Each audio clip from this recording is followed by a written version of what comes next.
যিনি অবজারভার, তাঁর নেতৃত্বে, তাঁর নির্দেশে ভাঙড়ে একটা গাছের পাতা নড়ে না। কেন? তিনি দ্বিতীয় খোদা। কেন? এর আগে আপনারা দেখেছেন একজন ওনার লোক দাবি করে তিনি একজন বলেছে যে আমরা ভগবান বলে মানি শওকত মোল্লাকে, এই আল্লাহ বলে মানি আমরা ক্যানিং পূর্বের যিনি নায়ক, তাই তিনি আল্লাহ বলে মানেন। তিনি এখন দাবি করছেন খোদাই দাবি করছেন। আমরা জানি খোদাই দাবি করে কারা? কাফের। যারা কাফের, যারা একেবারে শেষ মানে সময় একেবারে আমাদের বিচারের আগে মানুষ মারা গেলে কাফেররা নামে, তা সেই কাফের এখন মাঠে নেমেছে।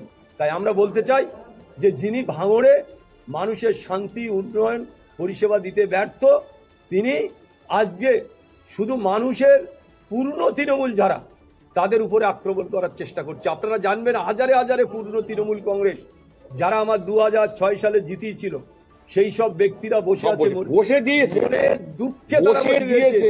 নতুন সমস্ত যাদের অচেনা লোক যারা দাবিদারি করতে পারবে তাদেরকে নিয়ে দল করছে। কিছু লোক অভিষেক বন্দ্যোপাধ্যায় বলছে তৃণমূলে অবজারভার মডেল চলে না, অবজারভার বলে কিছু বললে আর কি করা যাবে? আমি তো প্রথম দিন কেউ দাবি করে, আমি এর আগে বলেছিলাম যেদিন আলতুর গাড়ি ভাঙা যায়, গাড়ি ভেঙে দেয় ওরা, ওই গুন্ডার লোকেরা, আমি সেদিন বলেছিলাম ভাঙড়ে মধুর হাড়ি আছে।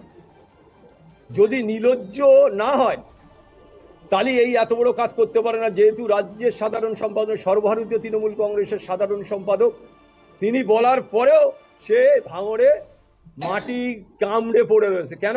এখানে মধুর হাঁড়ি আছে।